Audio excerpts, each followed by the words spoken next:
This story intricately weaves themes of friendship, transformation, cooperation, and overcoming adversity through magical elements and the shared history of forest creatures. The narrative highlights Ali's growth from a curious cub to a brave hero who unites species against a common threat, restoring balance and prosperity to their world. The forest stretched for miles, a tangle of ancient trunks and thick underbrush that seemed to breathe with the life of the creatures that called it home.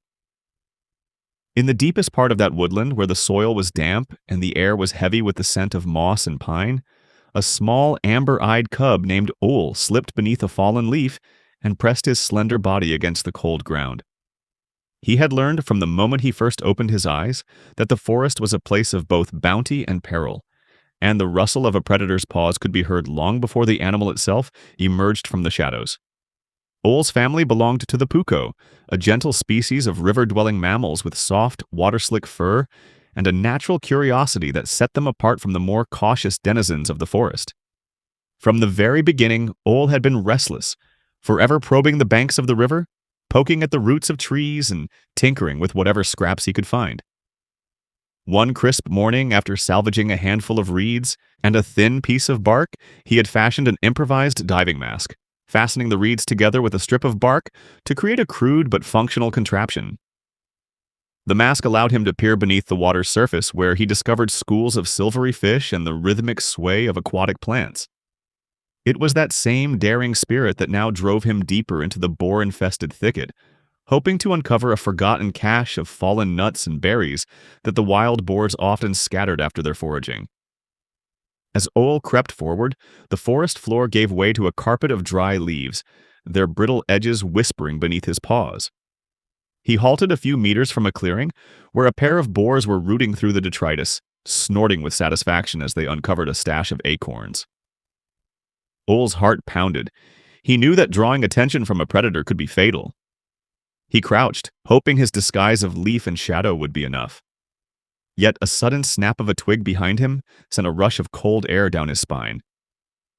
A shrill call echoed from the canopy. A bird perched high on a twisted branch had spotted the intruder. The bird's cry was a warning and a summons.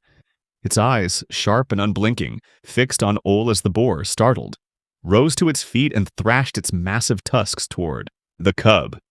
The animal's massive paws slammed the earth, sending a plume of dust into the air. Ole's breath caught in his throat. He froze, barely daring to blink. The bird swooped down, its wings beating a frantic rhythm, and for a heartbeat the forest seemed to hold its breath. "Stay still," the boar growled, nostrils flaring as it sniffed the air, trying to locate the source of the disturbance. Ole felt the weight of the animal's stare, as if the predator could see through the leaf that concealed him. The moment stretched, taut as a drawn bowstring, before the boar, unsatisfied, turned its attention back to the scattered nuts and lumbered away. The bird, meanwhile, settled on a nearby twig and observed Ole with a mixture of curiosity and caution. The encounter reminded Ole of the stories his mother, Ku, had narrated when he was a hatchling. She had spoken of the forest's ancient legends, of a time when a malevolent wolf, its fur as black as night and eyes glowing with an inner fire, had roamed the valleys, hunting the innocent and sowing dread among every creature. According to the tale, the wolf's arrival had coincided with a period of famine, forcing the animals to fight for the scarce food that fell from the trees. In their desperation, the forest's giants, vast stone-like beings that rose from the earth like mountains, had bestowed upon the puko a luminous sprout, a fragment of pure, glowing light that pulsed with an unseen power. The sprout, the elders said, granted its bearers the ability to transform into other animals, a gift that fostered an alliance strong enough to resist the wolf's tyranny. The wolf, enraged by the loss of its dominion, stole the sprout and, in doing so, infused its own body with fire.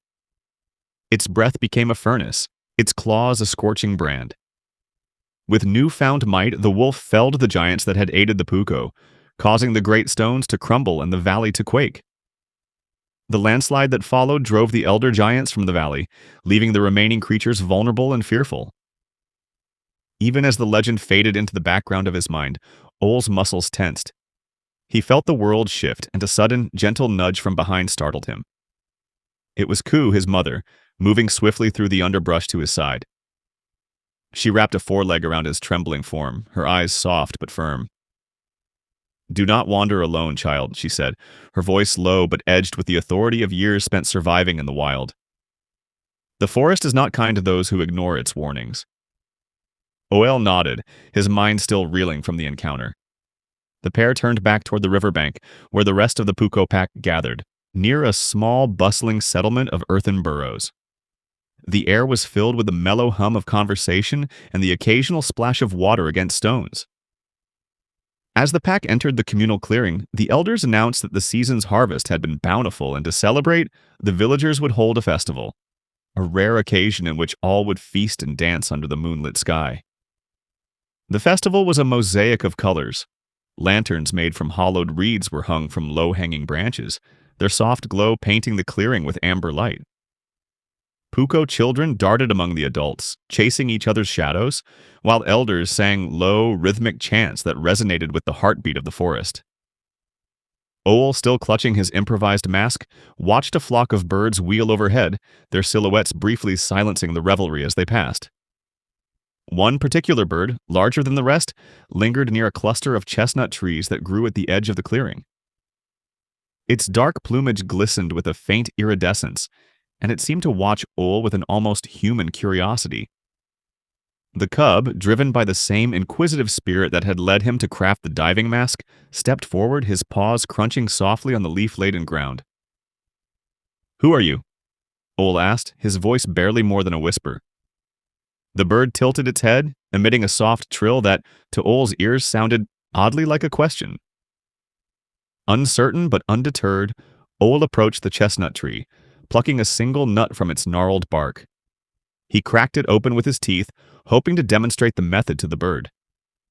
The bird watched intently, its eyes narrowing as it mimicked the motion with its beak. When the bird's beak finally managed to split a chestnut, a burst of agitation flared in its throat, and a sharp, high-pitched chirp rang across the clearing. That sound summoned a legion of adult birds from the treetops. Within moments, the sky was darkened by a massive swarm, their wings beating a thunderous rhythm. The birds swooped down, snatching chestnuts from the ground, and even pilfering those that the Puko had gathered into wicker baskets. Their greedy torrent threatened to plunge the whole valley into a famine none could survive. Ku, seeing the chaos unfold, rushed to Owl's side. "What have you done?" she hissed, her tone a mixture of anger and fear. "We cannot afford to lose our stores. The winter will come soon, and without enough chestnuts, the pack will starve." Owl's eyes widened as he realized the magnitude of his mistake. He watched the birds fill their beaks with the precious nuts, their frantic chatter echoing through the forest. A wave of shame washed over him, and his mind raced back to the moment he had first crafted his mask. He felt the weight of his own hubris and the realization that his curiosity, unchecked, had jeopardized the survival of his entire family. Desperate, Owl fled into a shallow burrow, the frantic cries of the birds fading behind him. He emerged near a series of low-lying caves where his parents and other pack members huddled, their faces drawn and pale. The elders discussed the dwindling supplies in hushed, urgent tones.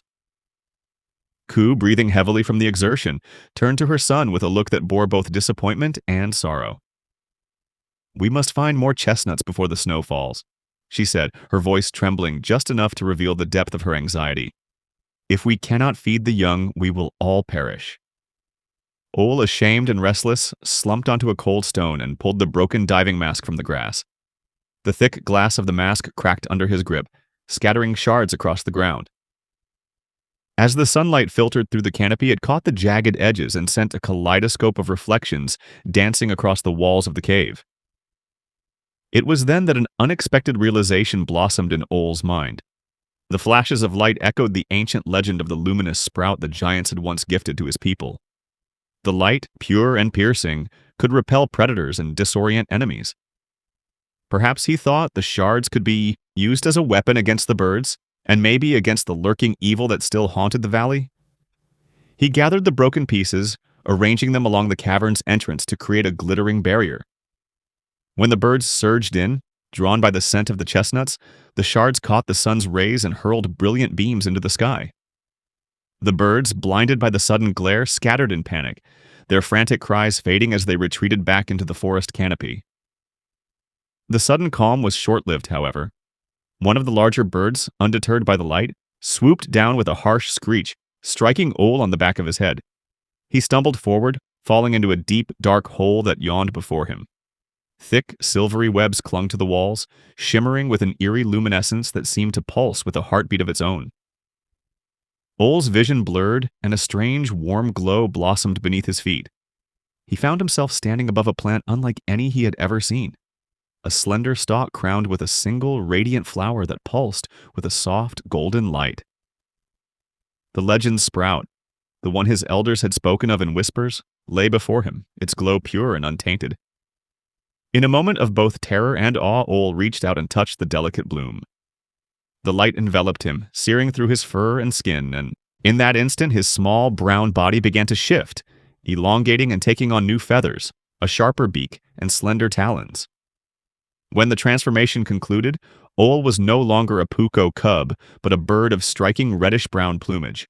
Large wings spread wide across his back. He felt the weight of his new form, different, alien, uncomfortable, yet also a surge of power he had never imagined. He fluttered clumsily at first, testing the air currents that tugged at his feathers, before finally gaining the confidence to lift himself out of the glimmering web. He emerged from the hole, racing across the forest floor toward the clearing, where his family waited.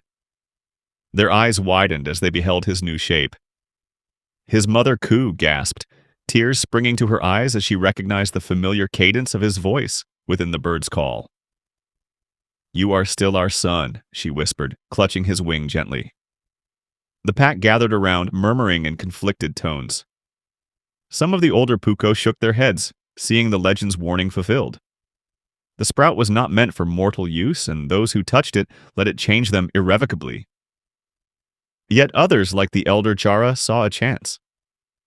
"Perhaps this is a sign," she said softly. "The sprout may have chosen this one to bridge the gap between the sky and the earth." Before the debate could continue, a distant howl shattered the clearing, a low, guttural roar that resonated through the trees and sent a shudder through the very ground. It was the evil wolf, his shadow long and dark against the moonlit horizon. The wolf's breath exhaled fire, a plume of orange that danced between the trunks as he advanced, eyes burning with a hunger that had never waned. The pack scattered in panic, seeking shelter among the roots and rocks. Ole, still adjusting to his newfound wings, felt the desperation rising in his chest. He realized that his very presence might attract the wolf's attention, and that the scent of his feathers might be a beacon for the fire-breathing predator. Instinctively, Ole spread his wings wide, catching the glint from the broken glass shards that lay scattered about.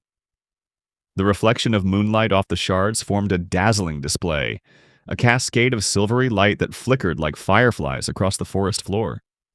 The wolf, a creature of keen senses, recoiled at the unexpected brilliance, snarling and stamping his massive paws in confusion. Seizing the moment, Ole flew low over the wolf's head, leading him away from the pack and toward the river. The wolf lunged, attempting to bite at his wing with jaws that smoked, but the sudden splash of cold water extinguished the flames flickering on his snout. In the chaos, the wolf's attention was diverted, and the pack seized the chance to regroup. Ole's thoughts collided with memories of the ancient sprout, the giants, and the stories whispered around the fire. He realized that the sprout's purpose might not be the power to transform, but the power to illuminate. Both literally and metaphorically, moments of crisis. The glowing plant had turned his curiosity into a weapon, a beacon that could repel the wolf's darkness. As the wolf retreated into the shadows, his howl fading into the night, the pack gathered around Ole, their heads bowed in reverent silence. Ku stepped forward, nudging the near-broken mask's shards into his talons. "You have been given a gift and a burden," she said, her voice thick with emotion. "We must learn to use it wisely, lest we repeat the mistakes of those who came before." The night stretched on, stars wheeling overhead as the tides of the river lapped gently at the banks. Well perched on a low branch, gazing out over the water, the reflected light of the broken glass dancing across the surface. He felt the pull of two worlds, a creature of the earth and a child of the sky, tugging at his heart. He understood that his journey was far from over, The forest still held secrets, the wolf still loomed, and the sprout's glow still pulsed beneath the earth, waiting for another soul to awaken its power. With a steady breath, Ole spread his wings once more, feeling the wind catch the edges of his feathers. He rose higher, leaving the clearing behind, the broken shards sparkling like a constellation under his talons. Below, the Puko pack watched him ascend, their eyes reflecting both hope and fear. In that moment, Ole resolved to seek out the remaining fragments of the ancient sprout, to protect his family and, perhaps, one day, to return to his original form, carrying with him the wisdom that curiosity, tempered with respect, could become the forest's greatest safeguard. Bogle lifted his head from the tangled roots and spoke in a low, urgent tone. If we are ever to find more of the light buds, we must first examine the remains of the 4 great beasts the evil wolf slew long ago. Their bodies still hold the secret we need. He paused, his feathers ruffling in the damp wind. The nearest sprout lies beside the great waterfall that rushes through the valley. Before he could finish his warning, a quicksilver fish swept past, its eyes wide with alarm. "They're already gone," it whispered, disappearing into the rushing current before the words could carry any further. Far from the waterfall, Eve and Allie set out together, their steps silent on the moss-soft earth. The forest seemed to hold its breath as they followed the faint trail left by Bogle's description. Suddenly, the underbrush rustled and a small wolf cub emerged, its fur mottled with mud and its eyes trembling. Instinct forced the 2 companions into the hollow of a gnarled tree, hearts pounding as the animal's whimpers faded into the distance. Their brief sanctuary was shattered when 3 adult wolves emerged from the shadows, their growls echoing through the trees. The wolves spread out, cutting off every possible escape route, and the chase began in earnest. Ive shouted for all of them to take to the air, hoping their wings would grant them freedom, but the bird that had accompanied them for weeks had never learned how to lift itself beyond the canopy. Panic surged through him, and he began to run, his legs lurching over roots and stones as fast as they could carry him. In the frantic scramble, a dark opening yawned in the side of a hillside. Without hesitation, they dove into the cavern, the moss swallowing the sounds of the wolf pack. The darkness inside was thick, but the wolves, unsure of the terrain, turned back, their snarls fading into the stale air. Inside the cave, the light was scant, and the walls were slick with moisture. The trio pressed forward, the only sounds their own breathing and the occasional drip of water from the stalactites above. The cave was not empty. Coiled in the shadows were hundreds of root snakes, their bodies blending with the twisted vines that clung to the stone.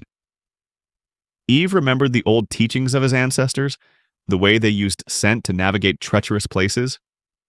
He whispered to Ollie, urging her to trust her own keen sense of smell, and together they slipped past the slithering guardians, following a faint, earthy odor that led them toward an opening on the far side of the cavern. Just as they thought the danger had passed, the wolves outside reappeared, this time howling in unison. Their voices seemed to vibrate the very ground, and the sound startled the root snakes from their hiding places. The serpents surged forward, filling the passage with a restless, hissing tide. Eve and Ali were forced onto a narrow ledge that overlooked a sheer drop. With no other option, they leapt, their bodies tumbling over the cliff's edge before the world turned upside down. Mid-air, Ive's instinct kicked in. "Spread your wings, Ali," he yelled, his own limbs flailing in desperation. Ali's wings, still weak from years of ground-bound life, caught a gust of wind at the very last second. She lifted herself, trembling, just enough to glide a short distance before crashing onto a lower ledge. Eve, his feathers drenched and his heart racing, managed a clumsy but successful descent onto the same stone. For a moment the two lay panting, the waterfall's roar distant but ever present, their bodies bruised yet alive. The pair rested on the cool rock, the night air chilling their damp fur. The waterfall's spray hissed against their skin, and for the first time since leaving the valley, they felt the faint pulse of hope. "We have to keep moving," Iv said quietly, his voice hoarse. "If we can find even one more light bud, perhaps the valley's darkness will recede." When dawn finally brushed the sky with pale light, they set out again, their thoughts turning to the famine that had plagued the valley ever since the giants were driven out. The valley's animals, once fed by the giants' bounty, now starved. Ive's voice grew soft as he recounted his own loss. "My parents fell when the wolves came. I survived only because a small, bristling pup named Puko helped me find safety. He stared at the ground, remembering the taste of raw chestnuts that Puko had taught him to crack open. Those chestnuts fed my people through the worst of the famine. Ali listened, her eyes fixed on the distant waterfall, and a memory flickered in her mind.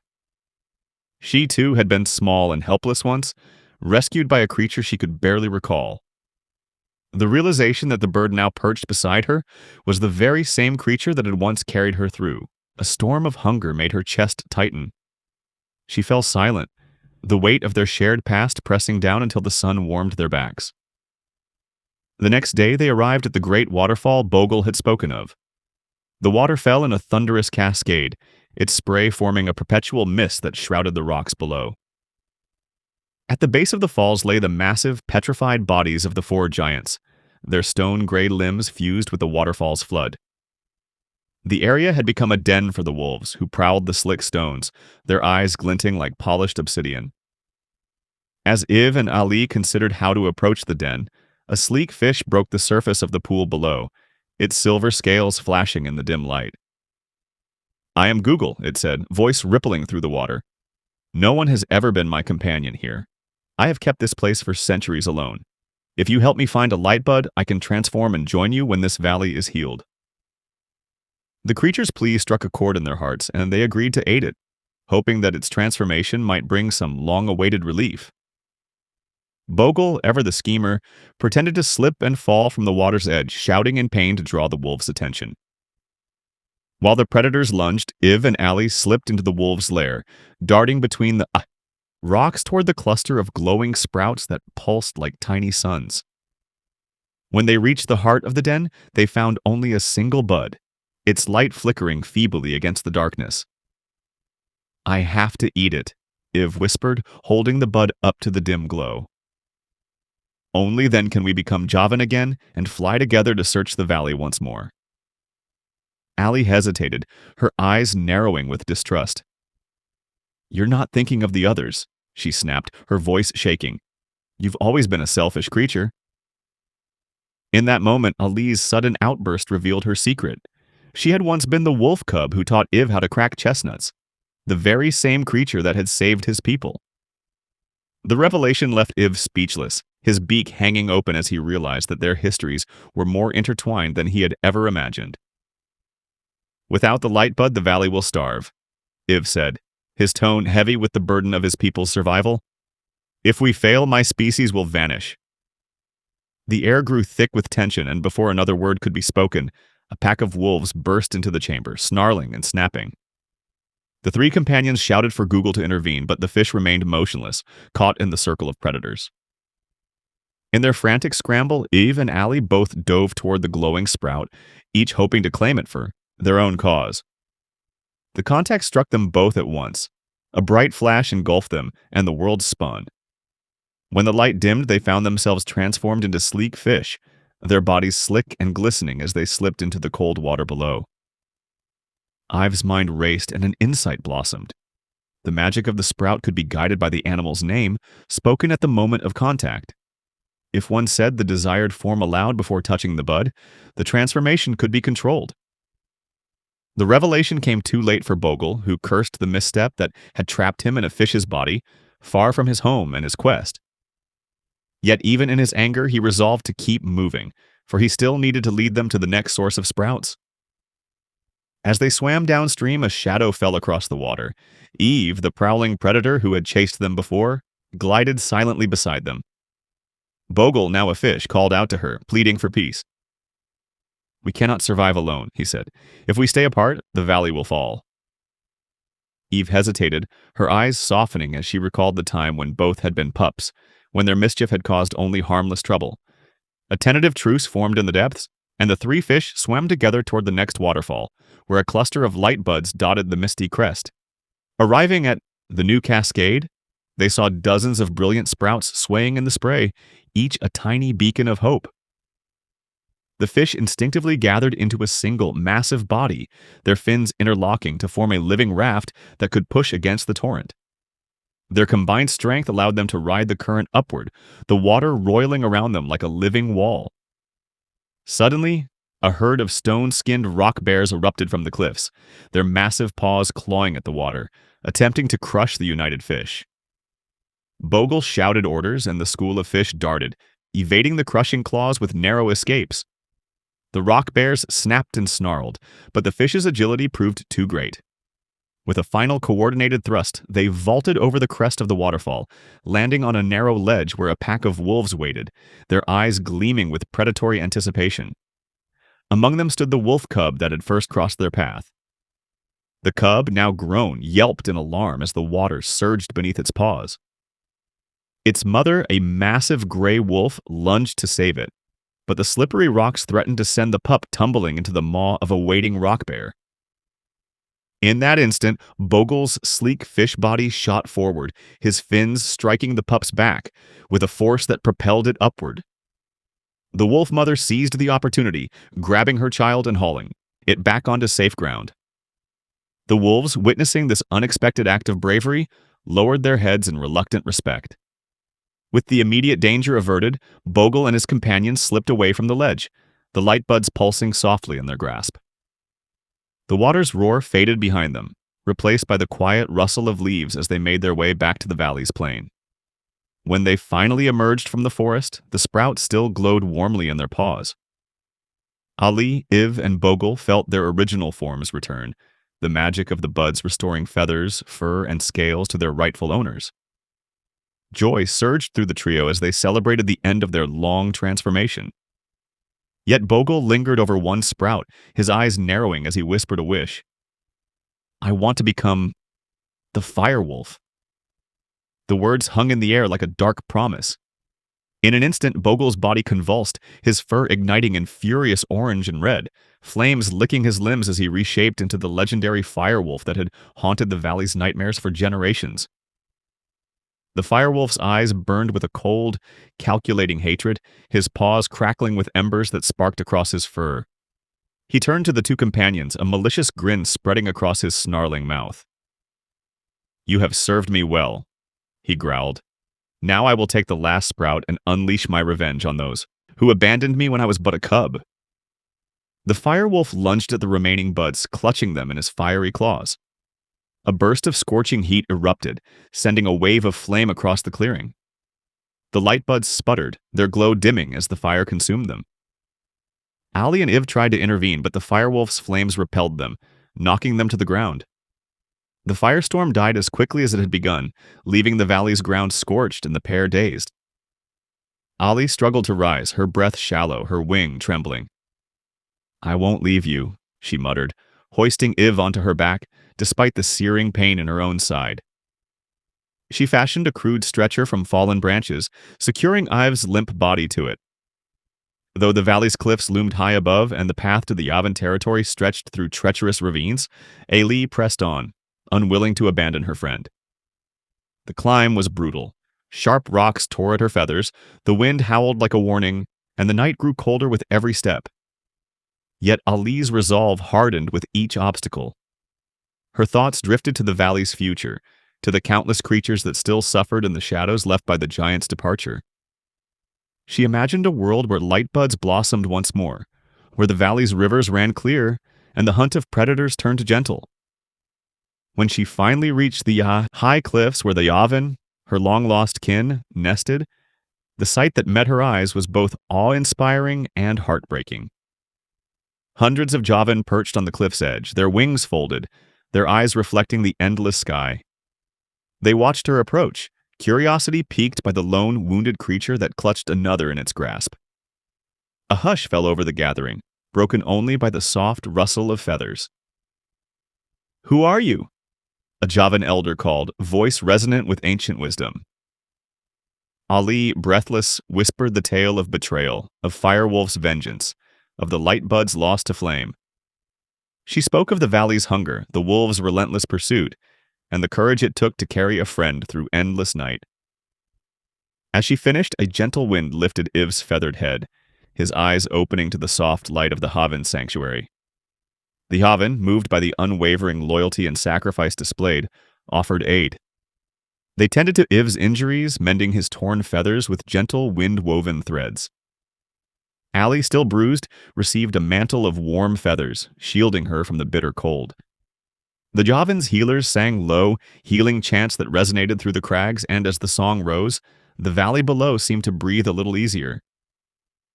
With Eve restored and Ali's strength renewed, the Javan gathered the remaining sprouts that had survived the firewolf's blaze. Together they nurtured the sprouts, coaxing the light back into the valley's soil. Slowly, small green shoots sprouted where once only ash lay, and the air grew sweet with the scent of fresh leaves. The wolves, sensing the change, retreated to the far reaches of the forest, their hunger eased by the resurgence of food. Peace, tentative though it was, settled over the valley. The memory of the firewolf's wrath lingered like a warning, but the unity of the valley's creatures forged a new harmony. Ali and Iv, now bound by scarred feathers and shared trials, watched the sunrise from the cliff's edge, their eyes fixed on the horizon, where light buds glimmered like distant stars.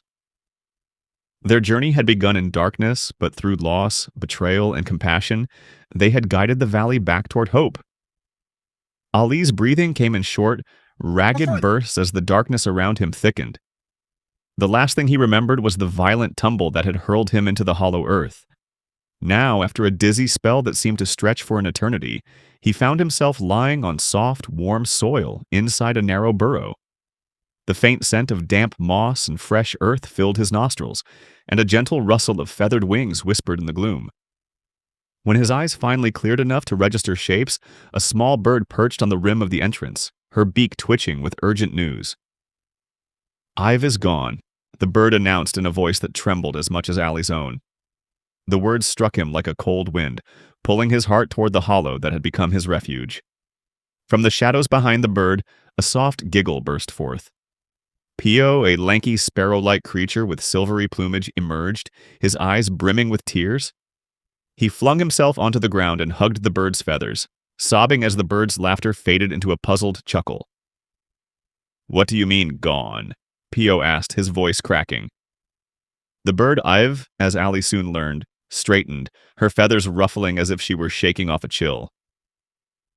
"I left to find food for us," she explained, her tone steady despite the trembling of her companions. "I thought I could be back before night fell." Relief flooded through Pio like a tide, and he wrapped his wings around Ive, holding her close, as if to keep her from being taken away again. Together they moved out of the burrow, stepping into the bird village that sprawled beneath the canopy. The settlement, a lattice of woven twigs and moss-covered roots, was alive with the muted chatter of its inhabitants, but the sky above had taken on an ominous shade. A massive plume of ash rolled across the heavens, darkening the sun and casting a dull, ember-colored glow over everything. The villagers paused, their eyes turning upward as the ash thickened, turning the air into a choking veil. "The valley is in danger," Iv said, her voice barely audible over the crackle of distant fire. "We need to act before the flames reach the nest." Word of the impending disaster spread quickly. Ive's sisters, 3 swift, amber-eyed birds, joined her, their wings beating a rapid rhythm as they rallied the other birds, squirrels, and small mammals. The Javans, a stout tribe of beaver-like creatures with broad, flat tails and fierce determination, heard the call and gathered their tools. Together they organized a rescue operation, hauling frightened animals away from the forest's edge before the fire could claim them. By the time the group arrived at the riverbank, the sky was a bruised tapestry of orange and ash. A pack of wolves emerged from the mist, their eyes wary yet curious. The pack's alpha, a silver-mawed matriarch, stepped forward. "You saved my cub when the fire surged," she said, nodding toward Iv, who still clutched the trembling wolf pup in her talons. "Let us repay you. We can help you cross the river." Without hesitation, the Javans felled a series of sturdy trunks, dropping them into the swollen water to form a makeshift bridge. One by one, the rescued animals clambered onto the logs, their paws and claws gripping the slippery wood as the current threatened to sweep them away. Ali, still weak from his earlier ordeal, watched as his family emerged from the thicket, their faces alight with disbelief and joy at his survival. He ran to them, embracing his mother and sister, his heart finally feeling whole again. In the middle of the crossing, the wolf cub began to droop, its tiny chest heaving as if the water itself were draining its strength. Ive's eyes widened and she darted to his side, cradling the pup gently. Ali slipped from the log and waded into the river, his muscles straining against the current. Together, Iv and Ali pulled the cub back onto solid ground, their breaths coming in sync as they shared the same frantic urgency. Later, as the group settled on the far bank, Pio's father, Kayla, a massive moss-covered beaver, gathered the survivors around a smoldering fire. "The fire wolf that stalks our valley cannot be defeated by one alone," he intoned. "Only by uniting our strength can we hope to snuff its flame." Ali listened, his eyes flicking between the trembling wolf cub, the ash-filled sky, and the terrified faces of the valley's inhabitants. He understood that the battle ahead would demand more than courage. It would require sacrifice. The trio, Ali, Ive, and Pio, stood at the edge of a shallow canyon, where a tangled web of ancient roots and fallen stones marked the entrance to the firewolf's domain. Beyond the collapsed arches, a faint, pulsating light glimmered, as if a wounded star lay hidden beneath the earth. Ive, clutching a luminous ember she had rescued from the river's edge, urged her friends forward. "We need that last spark of light," she whispered. "It may be our only hope." Inside the cavern, the air grew hotter, the scent of singed pine thickening with each step. The firewolf, a massive beast wreathed in living flame, prowled the darkness, its eyes burning like coals. The creature's roar reverberated off the stone walls, shaking dust from the ceiling. Ali remembered the old legend his mother had told him. A colossus, an ancient spirit of the valley, once sealed away the firewolf by weaving a bastion of light from the very heart of the earth. He called out, his voice echoing, "Great Spirit, lend us your light." The cavern responded with a low hum, and the ground trembled. From the deepest fissure, a massive silhouette rose, its form composed of granite and crystal, illuminated by an inner glow that seemed to pulse with every heartbeat of the valley. This was the Colossus, the guardian of the valley's roots. Its eyes opened like twin lanterns, and a cascade of sparkling dust fell like rain. "I hear your plea," the Colossus rumbled, its voice resonating through stone and bone. "One final sprout of light shall be given, but only if you name the giants who were felled by the firewolf." Eve, remembering the names whispered by the wind in her childhood, Thaler, Bruma, and Selene, breathed them aloud. Instantly, the Colossus thrust its massive hand toward the cavern's heart, drawing up a brilliant filament of light that spiraled upward, forming a radiant spear. The spear struck the firewolf's flank, and a scream of searing pain erupted from the beast. The creature recoiled, its flames sputtering as the light cut through its pyroclastic hide. The Colossus lowered its hand, releasing a torrent of water from the cavern's deepest springs. The water surged, dousing the firewolf's embers, turning its fierce blaze into smoldering ash. Iv seized the moment, flinging the ember she had carried into the wolf's mouth. The ember burst into a brilliant fish-shaped glow, transforming the firewolf's cursed form back into a trembling, ordinary wolf. Yet the creature's fury surged one last time. With a final burst of flame, it lunged at Ollie, its claws tearing at the trees that surrounded them. The inferno roared, igniting the trunks and sending a wave of heat toward the dam that held back the valley's river. Seeing the dam crack under the ferocious heat, Ali realized the only way to stop the firewolf was to bring the water to bear. "Ive, we can't let this go on," he shouted over the crackling fire. "If we break the dam, the flood will drown the beast." Ive hesitated, the memory of the dam's safety still fresh in her mind. "Don't do it, Ali. The flood will drown us all." But Ali's resolve was iron. He turned his weight against the crumbling stone, channeling his remaining strength into the remaining root beams that barred the water's path.